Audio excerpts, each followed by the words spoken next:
Hi friends, പുതിയൊരു വീഡിയോയിലേക്ക് എല്ലാവർക്കും സ്വാഗതം. ചന്ദ്രബോസ് ഗൗതമിനോടും കുടുംബത്തിനോടും വീട്ടിൽ നിന്നും ഇറങ്ങി പോവാൻ വേണ്ടി പറയുകയാണ്. ഇതിപ്പോൾ എനിക്ക് സ്വന്തമാണ്, ഈ വീടും സ്ഥലവും എൻ്റെ പേരിലാണ് ഉള്ളത്, അതുകൊണ്ട് ഇനി നിങ്ങൾ ഇവിടെ ഒരു നിമിഷം പോലും നിൽക്കാൻ പാടില്ല എന്ന് പറയാണ്. അപ്പോഴത്തേക്കും ഗൗതമിനങ്ങ് ദേഷ്യം വരികയാണ്. അങ്ങനെ ഗൗതം, നീ എന്നെ ചതിച്ചിട്ടാണ് ഈ വീടും സ്ഥലവും സ്വന്തമാക്കിയത്, നിനക്കിത് വിട്ടുതരില്ല, ഇത് ഞാൻ പോലീസിനെ അറിയിക്കുമെന്ന് പറയാണ് കേട്ടോ. അങ്ങനെ ഗൗതം ചന്ദ്രബോസിൻ്റെ കോളറയിൽ കയറി പിടിക്കുകയാണ്. അപ്പോഴത്തേക്കും വസുന്ധരയും പാറുവും എല്ലാവരും തടയുകയാണ്, നിധിയടക്കം തടയുകയാണ്. വേണ്ട ഗൗതം എന്ന് പറഞ്ഞിട്ട് അങ്ങനെ പാറു പറയാണ്, ഗൗതം നീ പോലീസിനെ വിളിക്ക്, അതാണ് ശരിയാവുകയുള്ളൂ എന്ന് പറയട്ടോ. അപ്പോഴത്തേക്കും പോലീസ് അവിടേക്ക് വരികയാണ്. അത് ചന്ദ്രബോസ് വിളിച്ച് പറഞ്ഞ പ്രകാരമാണ് കേട്ടോ പോലീസ് അവിടേക്ക് വരുന്നത്. എന്നിട്ട് പോലീസ് ഇടപെടുകയാണ്. എന്താണ് ഇവിടെ പ്രശ്നം എന്ന് ചോദിക്കുമ്പോൾ നിധി പറയാണ്, സാറേ ഞങ്ങളുടെ വീടും സ്ഥലവും ഇയാൾ ചതിയിലൂടെയാണ് സ്വന്തമാക്കിയിട്ടുള്ളത് എന്ന് പറയട്ടോ. അങ്ങനെ അവരുടെ കയ്യിലുള്ള ആ പേപ്പർ വായിച്ചു നോക്കുകയാണ്. അപ്പോൾ അതിൽ എഗ്രിമെൻറ്റിൽ എഴുതിയതും അതിൽ ഒപ്പിട്ട് കൊടുത്തതും എല്ലാം ഗൗതമായത് കൊണ്ട് തന്നെ പോലീസ് പറയുകയാണ്, ഇതിൽ ഒരിക്കലും നിങ്ങളുടെ ഭാഗത്ത് ന്യായമുള്ളതില്ല, നിങ്ങൾ ഇതിൽ ഒപ്പിട്ട് കൊടുത്തിട്ടുണ്ട്. അപ്പോൾ എഗ്രിമെൻറ്റ് വായിച്ചു നോക്കാതെയാണോ ഒപ്പിട്ട് കൊടുത്തത്? ഇതിപ്പോൾ കേസാക്കി കഴിഞ്ഞാലും കോടതിയിലെത്തിക്കഴിഞ്ഞാലും ഇവരുടെ ഭാഗത്താണ് ന്യായമെന്നാണ് പറയുകയുള്ളൂ, അല്ലാതെ ഗൗതമിൻ്റെ ഭാഗത്ത് ന്യായമില്ല. ഗൗതമിൻ്റെ ഒപ്പ് ഇതിലുള്ളത് കൊണ്ട് തന്നെ ഇതെല്ലാം ചന്ദ്രബോസിനാണ് കിട്ടുകയുള്ളൂ. പിന്നെ കേസാക്കി കഴിഞ്ഞാൽ പിന്നെ ഇത് സീല് വെക്കുകയാണ് ചെയ്യുക. പിന്നെ വർഷങ്ങൾ പിടിക്കും ഇതിനൊക്കെ ഒത്തുതീർപ്പും കാര്യങ്ങളൊക്കെ വരാൻ വേണ്ടിയിട്ട്. അതിലും ഭേദം നിങ്ങൾ ചന്ദ്രബോസുമായി ഒത്തുതീർപ്പ് ഉണ്ടാക്കുന്നതല്ലേ നല്ലത്, വെറുതെ എന്തിനാ ഇത് കേസാക്കുന്നത് എന്ന് പറയട്ടോ. അങ്ങനെ കേസാക്കുന്നില്ല എന്ന് അവർ തീരുമാനിക്കുകയാണ്. അങ്ങനെ വസുന്ധര പറയാണ്, തൽക്കാലം ഞങ്ങൾ കേസ് കൊടുക്കുന്നില്ല എന്ന് പറയട്ടോ. അങ്ങനെ ചന്ദ്രബോസ് പറയാണ്, ഞങ്ങൾക്ക് എന്താണ് ചെയ്യേണ്ടത് എന്ന് ഞങ്ങൾ തീരുമാനിച്ചോളാം, സാർ ഇപ്പോൾ തൽക്കാലം പോയിക്കോളൂ, ഞങ്ങൾ ഇവരുമായിട്ടൊന്ന് സംസാരിക്കട്ടെ എന്ന് പറഞ്ഞ് പോലീസിനെ പറഞ്ഞയക്കുകയാണ്.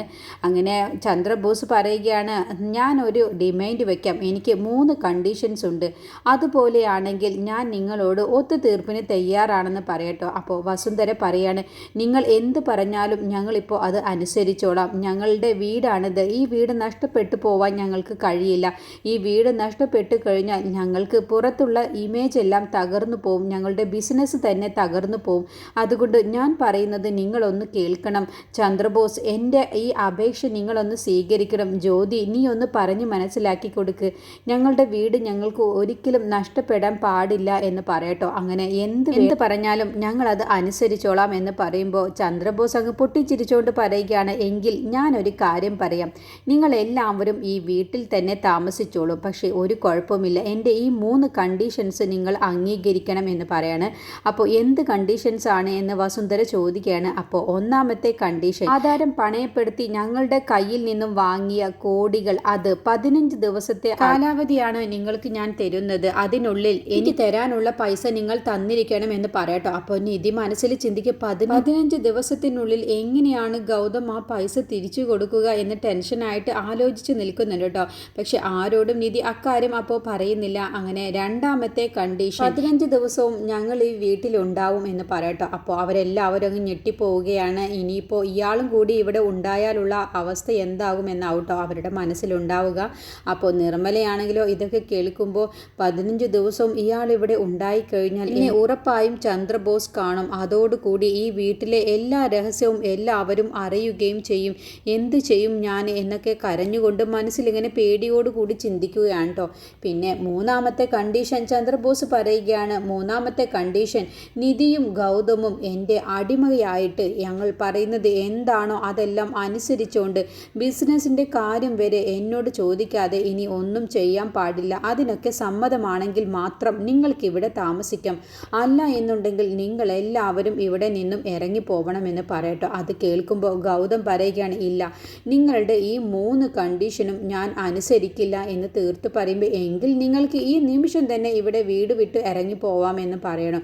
ഇല്ല, ഞങ്ങൾ ഈ വീട് വിട്ട് ഇറങ്ങി പോവുകയും ഇല്ല എന്ന് പറയുമ്പോൾ ചന്ദ്രബോസ് പറയാണ്, എങ്കിൽ ഞാൻ ഇപ്പം തന്നെ പോലീസിനെ വിളിക്കും, പോലീസ് വന്നാൽ നിങ്ങളെ ഇറക്കി വിട്ടോളും എന്ന് പറഞ്ഞ് പോലീസിനെ വിളിക്കാൻ നിൽക്കാൻ കേട്ടോ. അങ്ങനെ ഫോൺ എടുത്ത് വിളിക്കാൻ വേണ്ടി ഒരുങ്ങുന്ന സമയത്ത് നിധി പറയുകയാണ്, വേണ്ട, പോലീസിനെ ഒന്നും വിളിക്കേണ്ട, നിങ്ങൾ പറയുന്ന എല്ലാ കണ്ടീഷനും ഞങ്ങൾ അനുസരിച്ചോളാം എന്ന് പറയുമ്പോൾ ഗൗതം, നിധി എന്താ നീ ഈ പറയുന്നത് എന്ന് ചോദിക്കുമ്പോൾ ഗൗതം, ഒന്ന് ക്ഷമയോടെ കാര്യങ്ങളൊക്കെ കൈകാര്യം ചെയ്യണം, നമുക്ക് വേണ്ടിയിട്ടല്ല, നമ്മൾ ഈ വീട് വിട്ടു പോയാലും ഒരു കുഴപ്പവുമില്ല, പക്ഷെ പക്ഷേ നമ്മുടെ വീട്ടിലുള്ളവർക്ക് വേണ്ടിയിട്ടാണ് നമ്മൾ ഇക്കാര്യം ചെയ്യുന്നത്. ഞാൻ കാരണമാണ് ഗൗതമിന് ഇങ്ങനെ ഒരു അവസ്ഥ വന്നത്.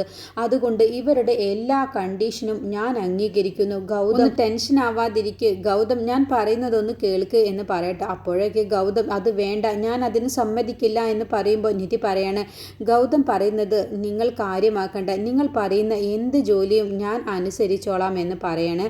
അങ്ങനെ നിധി അവരുടെ അടിമയെ പോലെ നിൽക്കാമെന്ന് തീരുമാനിക്കുകയാണ്. അപ്പോൾ ജ്യോതി പറയുകയാണ്, എങ്കിൽ കാറിൽ ഞങ്ങൾ കൊണ്ടുവന്ന ഡ്രസ്സുകളും ബാഗുകളൊക്കെ ഉണ്ട്, അത് ഞങ്ങളുടെ റൂമിലേക്ക് കൊടുന്നു വെക്കുക എന്ന് പറയട്ടോ. നിങ്ങൾക്ക് താമസിക്കാൻ വേണ്ടി ഗൗതമിൻ്റെയും നിധിയുടെയും റൂം തന്നെ വേണമെന്ന് പറയുമ്പോൾ ഗൗതം പറയണേ, നിങ്ങൾക്ക് ഇവിടെ ഒരു റൂമും തരില്ല എന്ന് പറയട്ടോ. അപ്പോൾ അങ്ങനെയാണെങ്കിൽ നിങ്ങൾ ഈ വീട്ടിൽ നിന്നും ഇറങ്ങിക്കോ, അല്ലാതെ ഞങ്ങളെങ്ങനെയാ ഞങ്ങളുടെ വീട്ടിൽ നിന്നും ഇറങ്ങുക? വീട്ടിൽ നിൽക്കണം എന്നൊന്നും ഞങ്ങൾക്ക് ഒരു ആവശ്യവുമില്ല. ഇതൊക്കെ ഞങ്ങളുടെ സ്റ്റാറ്റസിന് തന്നെ മോശമാണ്. എന്നിട്ട് ചന്ദ്രബോസ് ജ്യോതിയോട് ചോദിക്കാണ്, അല്ല ഈ വീട് ഇപ്പോൾ നമ്മൾ എന്ത് ചെയ്യും എന്ന് ചോദിക്കുമ്പോൾ പരിഹസിച്ചുകൊണ്ട് ജ്യോതി പറയുകയാണ്, നമുക്ക് കുറേ നായ്ക്കളുള്ളതല്ലേ, അവരുടെ സൈറ്റ് ഈ വീട് കൊടുക്കാം, അതല്ലേ നല്ലത് എന്ന് പറയട്ടോ. അങ്ങനെ അവർ പരിഹസിച്ചുകൊണ്ട് ചിരിക്കുകയാണ്. അപ്പോൾ നിധിയാണെങ്കിലോ നിങ്ങൾ പറയുന്നത് എല്ലാം അനുസരിച്ചോളാം എന്ന് പറയുമ്പോൾ ഗൗതമിന് പിന്നെ ഒന്നും ചെയ്യാൻ കഴിയുന്നില്ല.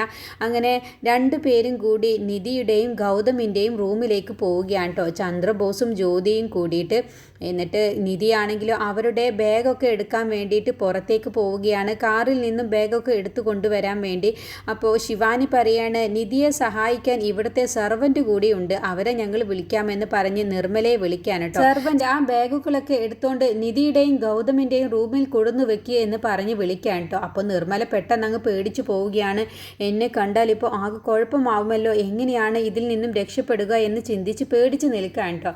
അപ്പോൾ ജ്യോതി പറയണേ, എന്തിനാണ് വെറുതെ വേലക്കാരിയൊക്കെ വിളിക്കുന്നത്? അതിൻ്റെ ഒന്നും ആവശ്യമില്ല, ഞങ്ങളുടെ വേലക്കാരി ഈ നിൽക്കുന്ന നിധിയാണ്, നിധി തന്നെ ഞങ്ങളുടെ എല്ലാ കാര്യവും ചെയ്താൽ മതി, ഞങ്ങൾ പറയുന്നത് പോലെ ഞങ്ങൾക്ക് എല്ലാ കാര്യങ്ങളും നിധി ചെയ്തു തന്നിരിക്കണം എന്ന് പറയണം. അങ്ങനെ കാറിൽ നിന്നും ബാഗ് എടുക്കാൻ വേണ്ടി പുറത്തേക്ക് പോവുകയാണ്. എന്നിട്ട് ജ്യോതിയും ചന്ദ്രബോസും റൂമിലേക്ക് പോവുകയാണ്, ഗൗതമിൻ്റെ റൂമിലേക്ക് പോവുകയാണ്. അങ്ങനെ ഹാളിൽ വസുന്ധരയും പാറുവും ഗോപിനാഥും ഗൗതമും ശിവാനിയും പ്രണവും മാത്രമുള്ള സമയത്ത് വസുന്ധര പറയുകയാണ്, ഇതിനെല്ലാം കാരണക്കാരി ആ നിധിയാണ്, നിധിയുടെ വാക്ക് കേട്ടത് കൊണ്ടാണ് ഗൗതമിന് ഇങ്ങനെ ഒരു അവസ്ഥ വന്നത് എന്ന് പറഞ്ഞ് നിധിയെ കുറ്റപ്പെടുത്തുകയാണ്. അപ്പോൾ ഗൗതം പറയാണ്, ഒരിക്കലും നിധി കാരണമല്ല, എൻ്റെ ആഗ്രഹമായിരുന്നു റിയൽ എസ്റ്റേറ്റ് ബിസിനസ് തുടങ്ങണമെന്നുള്ളത്, അതിന് ഒരു വഴി എനിക്ക് പറഞ്ഞു തന്നു എന്ന് മാത്രമുള്ളൂ, അത് ഞാൻ ചെയ്യുകയും ചെയ്തു, അത് നിധി കാരണമൊന്നുമല്ല, വെറുതെ നിധിയെ കുറ്റപ്പെടുത്തണ്ട എന്ന് പറയട്ടോ. അപ്പോൾ വസുന്ധര പറയാണ്, നീ ഇനിയും നിധി പറയുന്നത് കേട്ട് നടന്നാൽ ഇനിയും നീ അനുഭവിക്കാൻ കിടക്കുന്നതേ ഉള്ളൂ,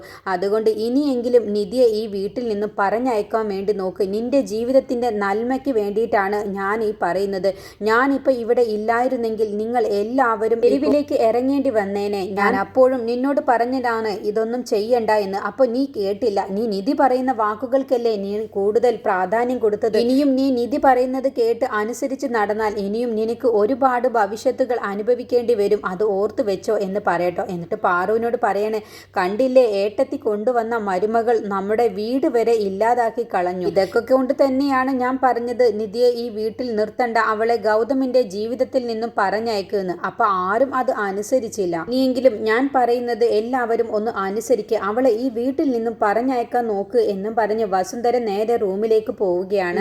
നിധി കാറിൽ നിന്നും ചന്ദ്രബോസിന്റെയും ജ്യോതിയുടെയും ബാഗ് എടുത്തുകൊണ്ട് റൂമിലേക്ക് വരികയാണ്. അപ്പോൾ ചന്ദ്രബോസും ഭാര്യയും ഗൗതമിന്റെ റൂമിൽ കയറിയ ശേഷം അവിടെ കട്ടിലിൽ അങ്ങ് കിടക്കുകയാണ് കേട്ടോ. അപ്പോൾ ജ്യോതി അവിടെ ഇരിക്കുകയാണ്. എന്നിട്ട് ചന്ദ്രബോസ് പറയുകയാണ്, കൊള്ളാം, കുഴപ്പമൊന്നുമില്ല, ഗൗതമിന്റെ റൂം സൂപ്പർ ആയിട്ടുണ്ട് എന്ന് പറയട്ടോ. എന്തായാലും നമ്മൾ ഇവിടെ താമസിക്കാനൊന്നുമല്ലല്ലോ വന്നത്, ഇത് നമുക്ക് ഈ വീട്ടിലൊന്നും താമസിച്ച നമ്മുടെ സ്റ്റാറ്റസിന് തന്നെ അത് മോശമാണ് എന്ന് ജ്യോതി പറയുമ്പോൾ, അത് നീ പറഞ്ഞത് ശരിയാണ്, ഞാൻ ഒന്നും കാണാതെ ഇങ്ങനെ ചെയ്യുമെന്ന് നിനക്ക് തോന്നുന്നുണ്ടോ? ഞാൻ ശിവാനിയുടെയും പ്രണവിൻ്റെയും കല്യാണം കഴിപ്പിച്ച് കൊടുത്തത് തന്നെ എനിക്ക് ഒരുപാട് ലക്ഷ്യങ്ങൾ കണ്ടിട്ട് തന്നെയാണ്, അല്ലാതെ അവരുടെ കല്യാണം കഴിച്ചു കൊടുത്ത് എനിക്ക് എന്ത് കിട്ടാനാണ്? നമ്മളിപ്പോൾ ഈ വീട്ടിൽ വന്ന് താമസിക്കുന്നത്, ഇത് ഗൗതമും ഗൗതമിൻ്റെ ഫാമിലിയും ഒരു അമ്പലം പോലെയാണ് ഈ വീടിനെ കാണുന്നത്, അത്രമാത്രം അധികം അവർക്ക് പ്രിയപ്പെട്ടതാണ്, അതിൽ നമ്മൾ കാൽ വെച്ചാൽ അവർക്ക് അതൊന്ന് പൊള്ളുക തന്നെ ചെയ്യും, അതിന് വേണ്ടിയിട്ടാണ് നമ്മളിപ്പോൾ ഇവിടെ താമസിക്കുന്നത്, അല്ലാതെ എൻ്റെ സ്റ്റാറ്റസിന് ഈ വീട്ടിലൊന്നും താമസിക്കുന്നത് എനിക്ക് എൻ്റെ അഭിമാനത്തിന് തന്നെ ദോഷമാണ്. പക്ഷേ ഗൗതം ഗൗതമിനെ തകർക്കണം. അതിന് വേണ്ടിയിട്ടാണ് ഞാൻ ഇപ്പോൾ ഇവിടെ നിൽക്കുന്നത് തന്നെ. ഇത്തവണത്തെ ബെസ്റ്റ് ബിസിനസ്മാൻ്റെ അവാർഡ് ഞാൻ തന്നെ വാങ്ങിച്ചിരിക്കും, ഗൗതമിനെ തകർക്കുകയും ചെയ്യുമെന്ന് പറയുമ്പോൾ നിധി അവിടേക്ക് വരികയാണ്. എന്നിട്ട് നിധി ചോദിക്കുകയാണ്, അകത്തേക്ക് വരട്ടെ എന്ന് ചോദിക്കുമ്പോൾ, ആ വായോ നിധി, നിനക്ക് ഞങ്ങളുടെ റൂമിലേക്ക് എപ്പോൾ വേണമെങ്കിലും കടന്നു വരാം. വസുന്ധര പറയാണ് നിധിയെ കളിയാക്കിക്കൊണ്ട്, ആ നീ ഈ ബാഗുമായിട്ട് തൂക്കി പിടിച്ച് ഞങ്ങളുടെ റൂമിലേക്ക് വരുമ്പോൾ റെയിൽവേ സ്റ്റേഷനിൽ കുറെ പോർട്ടർമാർ ഉണ്ടാകുമല്ലോ, അവരെ പോലെയാണ് എനിക്ക് തോന്നിയത്. നീ ഞങ്ങളുടെ അടിമയായി ഇരിക്കാനുള്ള എല്ലാ യോഗ്യതകളും നിനക്കുണ്ട്. നിധി പറയാണ്, പറയൂ മാഡം, ഇനി അടുത്തത് ഞാൻ എന്താണ് ചെയ്യേണ്ടത് എന്ന് പറയുമ്പോൾ, ധൃതി വെക്കാതെ ഞങ്ങൾ ഓരോന്നായി നിന്നോട് പറഞ്ഞ് നിന്നെ കൊണ്ട് തന്നെ ചെയ്യിപ്പിച്ചോളാം. നീ എൻ്റെ ക്ലബിലേക്ക് വന്ന് എൻ്റെ ക്ലബിലെ അംഗങ്ങളുടെ മുന്നിൽ വെച്ച് എന്നെ അടിച്ചില്ലേ, അന്ന് ഞാൻ മനസ്സിൽ കുറിച്ചിട്ടതാടി ഇതൊക്കെ. ഇപ്പൊ ഞാൻ നിന്നെ എത്ര അടിച്ചാലും ആരും അറിയാൻ പോകുന്നില്ല, ഒരു കാക്കക്കുട്ടി പോലും അതൊന്നും അറിയില്ല. പാവം നിന്റെ ഒരു അവസ്ഥയെ എന്ന് പറഞ്ഞ് നിധിയെ പരിഹസിക്കുകയാണ് ജ്യോതി. ചന്ദ്രബോസ് പറയണ, എന്താ നിധി നീ ഒന്നും മിണ്ടാതെ നിൽക്കുന്നത്? നീ നന്നായിട്ട് സംസാരിക്കുന്നതല്ലേ? എൻ്റെ കാശിന് നീ പഠിച്ചിട്ട് എനിക്ക് തന്നെ പണിയാൻ നോക്കിയതല്ലേ? അതുകൊണ്ട് തന്നെയാണ് ആദ്യം ഞാൻ നിന്റെ ടീച്ചർ ജോലി അങ്ങ് കളഞ്ഞു. അത് കഴിഞ്ഞ് നിനക്കിപ്പോൾ പ്രൊമോഷനാണ് തന്നിരിക്കുന്നത്. ഇപ്പൊ നിന്നെ വേലക്കാരിയുടെ പോസ്റ്റിലേക്കാണ് നിയമിച്ചിട്ടുള്ളത്. എങ്ങനെയാ നിധി, നീയും നിന്റെ ഭർത്താവും എന്നോട് കുറെ കളിക്കാനൊക്കെ നോക്കിയതല്ലേ? നിങ്ങളെ രണ്ടാളെയും വരച്ച വരയിൽ നിർത്താൻ വേണ്ടി തന്നെയാണ് ഞാൻ ഇവിടേക്ക് വന്നിട്ടുള്ളത്. നീ ഒരു ദരിദ്രവാസ കുടുംബത്തിൽ ജനിച്ചവളാണ്, പക്ഷെ നിന്റെ ഭർത്താവ് ഒരു പൈസക്കാരന് ജനിച്ചതുമാണ്. നിങ്ങൾ തമ്മിൽ ഒരു തരത്തിലും ഒരു പൊരുത്തവുമില്ലല്ലോ. അത് ഞാൻ എപ്പോഴും ആലോചിക്കാറുണ്ട്. അപ്പോൾ ഈ ഒരു പ്രശ്നം ഞാൻ തന്നെ പരിഹരിക്കാമെന്ന് കരുതി.